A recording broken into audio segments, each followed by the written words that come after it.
Good evening. Straight to a developing story. Police are treating a woman's death in Rockhampton as another possible domestic violence killing. Let's bring in Michael Hammond, who's following this story. Michael, a man is being questioned. Sarah, Max, police say the 32-year-old's partner is a person of interest as they try to work out how she died. Officers went to her apartment next to a massage parlour after family raised the alarm yesterday. Inside, they say they found the woman in a pool of blood and suffering severe head trauma. Investigators don't yet know how she was injured or if she was attacked with a weapon. Her 32-year-old partner is assisting police, but no charges have been laid.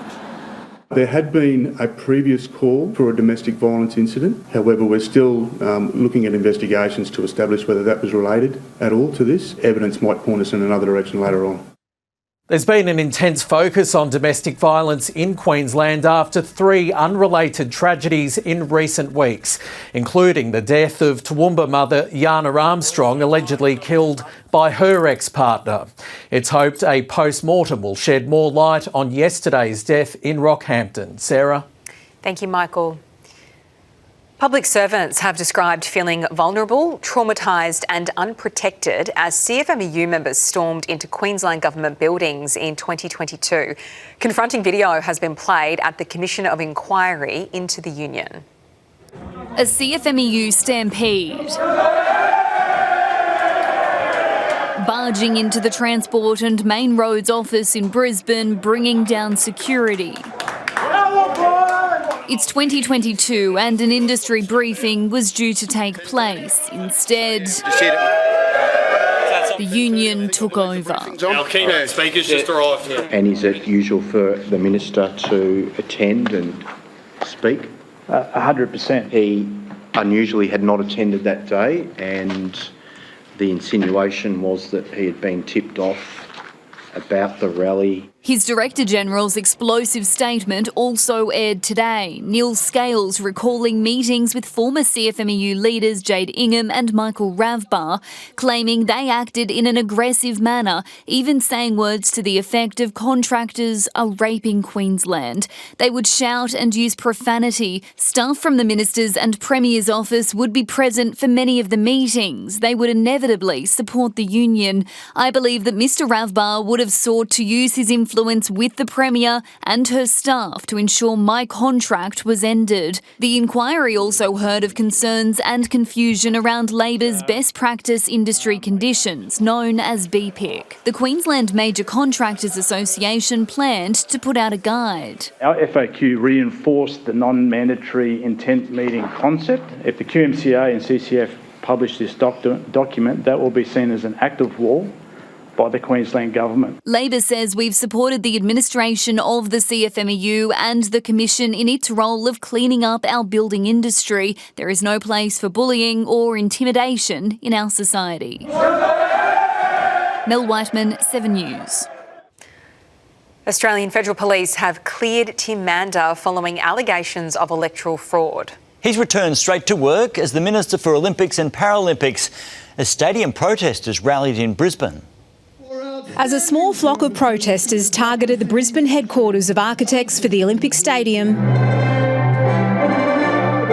the Games Minister returned to Parliament for his victory lap. The investigation is closed, I have been cleared and I am back at work from today. Vindicated, he says, after the Australian Electoral Commission referred him to federal police 2 months ago over allegations he lied about living in Arana Hills after his marriage broke down.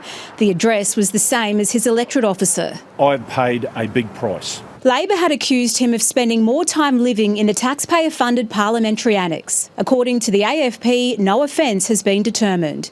Tim Mander has since enrolled to vote at an apartment he purchased with the Child Safety Minister, Amanda Cam. It's an absolute witch hunt from the Labor Party. The LNP and Mr Mander should now release what evidence they provided to the Australian Federal Police. I'm not going to give people blow-by-blow details of my personal life.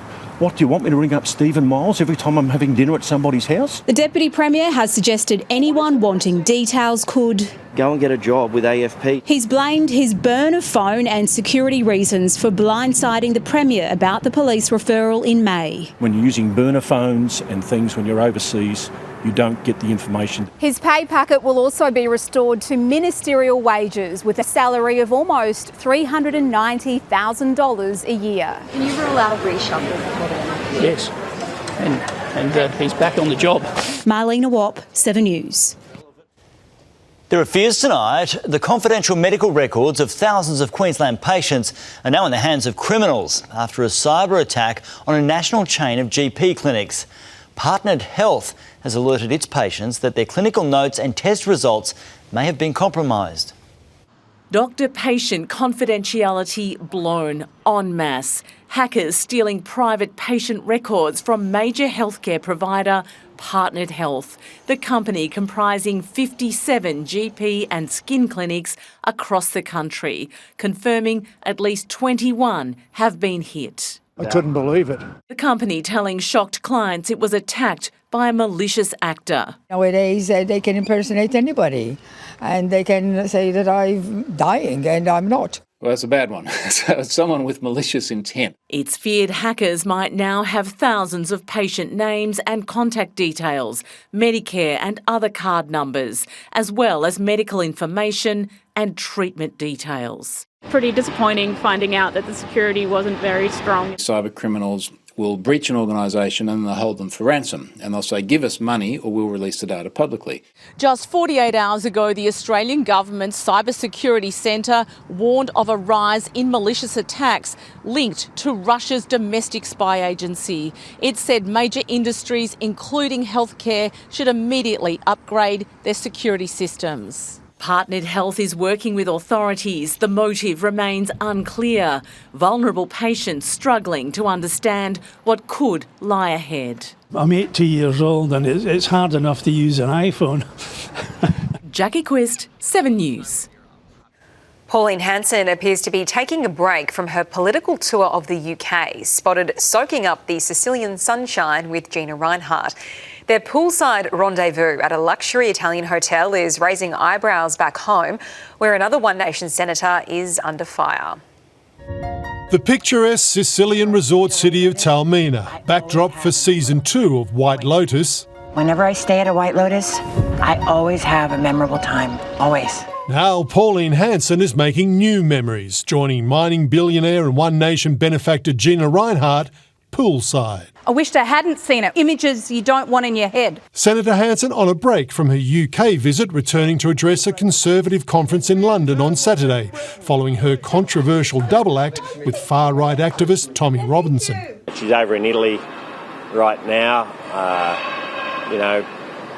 living it up, it seems. Having lampooned the Prime Minister's overseas travel. Elbow, why don't you stop splashing money overseas and start focusing on Australians first? Her own expenses now under the microscope, her office saying all taxpayer-funded travel will be disclosed as per the rules. And One Nation colleague Malcolm Roberts is also under fire for promoting discredited conspiracy theories and reposting an anti-Semitic trope.